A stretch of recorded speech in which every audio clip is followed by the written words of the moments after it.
અમરેલી લેટરકાંડના પડઘા પડ્યા પાર્લામેન્ટમાં પરેશ ધાનાણીનું વધુ એક ટ્વીટ। અમરેલી લેટરકાંડના પડઘા પાર્લામેન્ટમાં પડ્યા હતા। પૂર્વ નેતા વિપક્ષ પરેશ ધાનાણીએ પાર્લામેન્ટના પડઘાનું ટ્વીટ કર્યું હતું। આખલાઓની લડાઈમાં એક નિર્દોષ દીકરીનો ખો નીકળ્યો। અસલી હોય કે નકલી, બધાનો નાર્કો ટેસ્ટ કેમ ના કરાયો? કેન્દ્રીય માનવ અધિકાર આયોગે ડીજીપી પાસે જવાબ તો મંગાવ્યો। એક મહિનો વીત્યો છતાંય તપાસનો રિપોર્ટ કેમ ના આવ્યો? પ્રશ્નચિહ્ન મૂકી પૂર્વ નેતા વિપક્ષે ટ્વીટ કર્યું હતું। ટ્વીટ મારફતે સવાલો સર્જીને પૂર્વ નેતા વિપક્ષ પરેશભાઈ ધાનાણીએ રાજકારણ ગરમાવ્યું। महिला सम्मान की बात अभिभाषण में हुई है।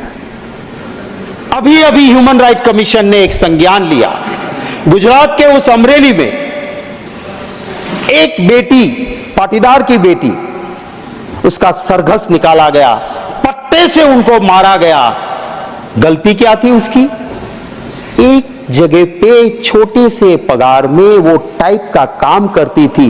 भाजपा के दो बड़े नेता की लड़ाई में एक खत टाइप किया। वो खत क्यों टाइप किया करके उसका गुनाह हो गया और उसको वहां से मारा गया।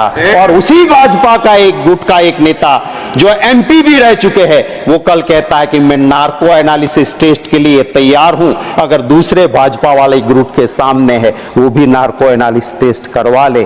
तो ये दो, वो कहते हैं ना, हमारे वहां गुजराती में कहावत है सर कि पाडानी लड़ाई में झाड़नो खो। इस मीन्स बड़े दो बुल जब लड़ते हैं आपस में तो निर्दोष पेड़ मारे जाते हैं। भाजपा के इन गुटों की लड़ाई में उस बेटी को प्रॉब्लम हुई।